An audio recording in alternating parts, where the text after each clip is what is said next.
I'm Kathy at Northstar Prepsteader, and welcome back to my homestead, my kitchen. And today, as part of the Fermented February collaboration, I'm giving you my second recipe, which is a cranberry apple relish.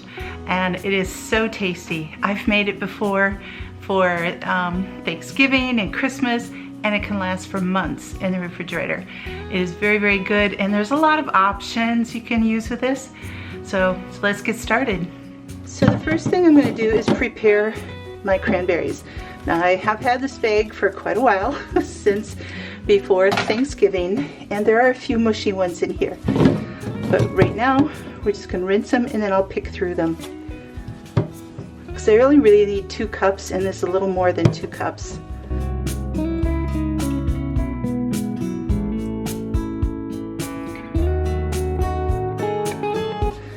Okay, I'm gonna pick through, like, this one's like really soft, and that one is, this one, and you've got some in here that are a little rotten.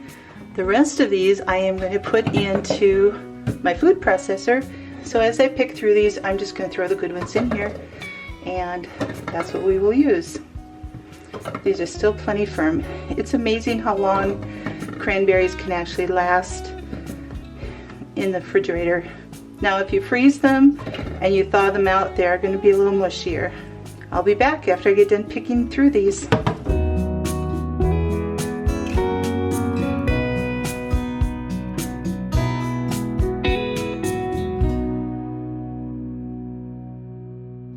Okay, I've got all of my cranberries in here and sorted. You have to make sure that they're all healthy berries, because with any ferment, you want to make sure that you have the best of the fruit or the veggies, so you're not inviting bad bacteria into your ferment.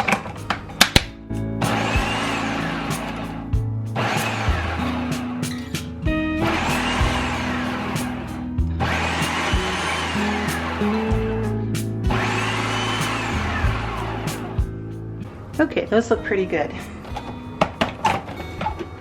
Now, there are just a few in there, but those are going to be totally okay. But you can kind of see the consistency, the size of the chop that you want for this. Okay, so now I'm going to empty these into a big glass bowl, where I'm going to end up combining all of my ingredients.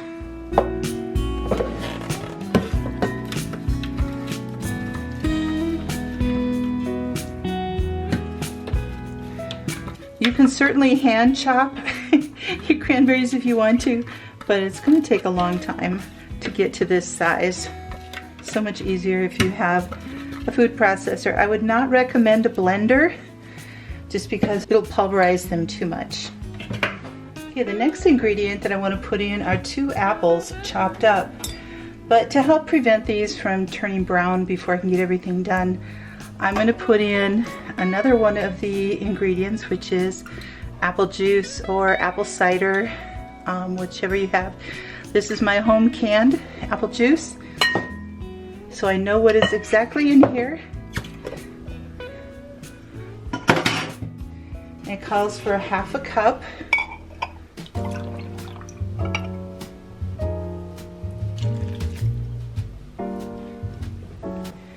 I'm just going to stir that in. So as I do the apples, I'll put them in and stir them around. So the apple juice will act, you know, kind of like lemon juice a little bit.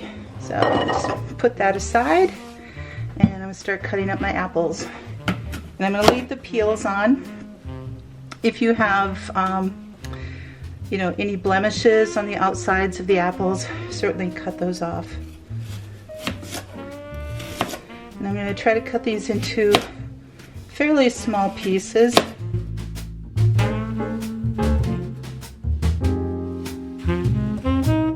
So you can see the little bite-sized pieces that these are.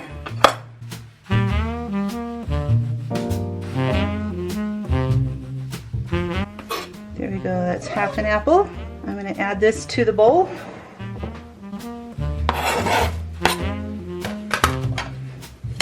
And stir that in. If you wanted to, you could use a Granny Smith apple. These are Honeycrisp apples. A Granny Smith would give this some beautiful color for the holidays, or even for like a spring relish or something. Although it's hard to find cranberries in the spring.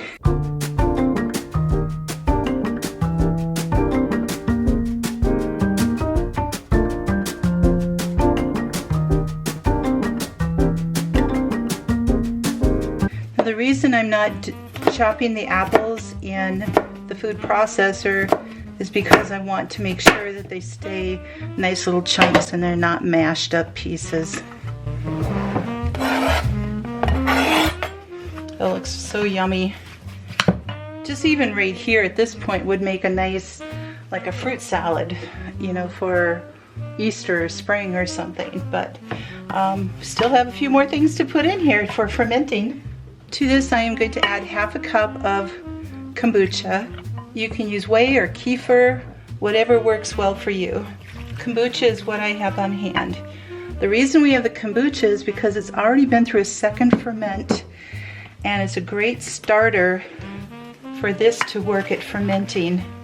I mean, I can see the little fizzies already in here, and it wants to work away at this. Okay, so we've got apples and cranberries and apple juice and kombucha in here. You can, if you wanted to, add half a cup of chopped pecans, but because it takes me so long to work through this, I just leave out the nuts. But if it's something you wanted to make for the holidays and you know that it's going to be eaten all within a week or so, certainly add the pecans. Okay, the next thing is a sweetener in here. You can use honey, you can use raw sugar, you could use coconut sugar if you wanted to. I'm going to use some pure Vermont maple syrup. And you put in 1/4 of a cup of this. Now every ferment needs something to feed off of. So we've got our kombucha in there as a starter, but it needs to feed off something sweet. And that's where I find that with this recipe, maple syrup is wonderful. And it's definitely the way to go. The last thing I'm going to add to this is some salt, and I'm using the Celtic sea salt, a fine ground. So you want to make sure that it is either a sea salt or Himalayan salt. You do not want to use regular table salt or any salt with iodine or anything in there, because that will kill your ferment. Okay, so 1 tablespoon of salt. And mix it around again. So you can see why not just throwing everything in the jar right away helps, because I am mixing this very well. So mixing the maple syrup and the kombucha and the salt and the apple juice. You can see my apples are still nice and white. So they're doing really well. Okay, that's pretty well stirred. You can also add dried fruit to this if you wanted to. You could add dried cranberries or raisins. I wouldn't put freeze-dried fruit in this because that will absorb all of your liquid, and you need this liquid for fermenting. If you wanted to use freeze-dried fruit, you would have to add more water to this. Okay, time to put it in our jar.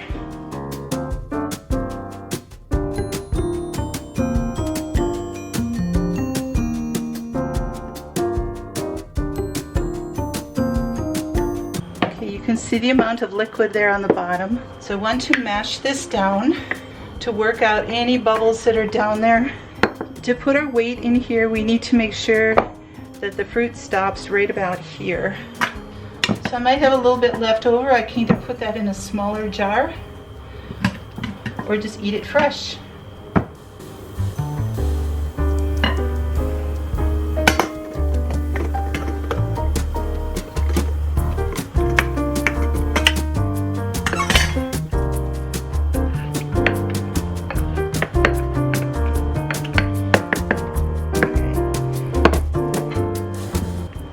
So there we are. It's at about the shoulder.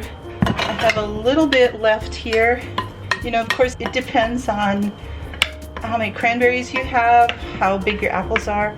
But this I can just put in the fridge. It's only a little bit. Or I can put it in a small jar. But you know what? I think I will, just to make sure I have fermented food.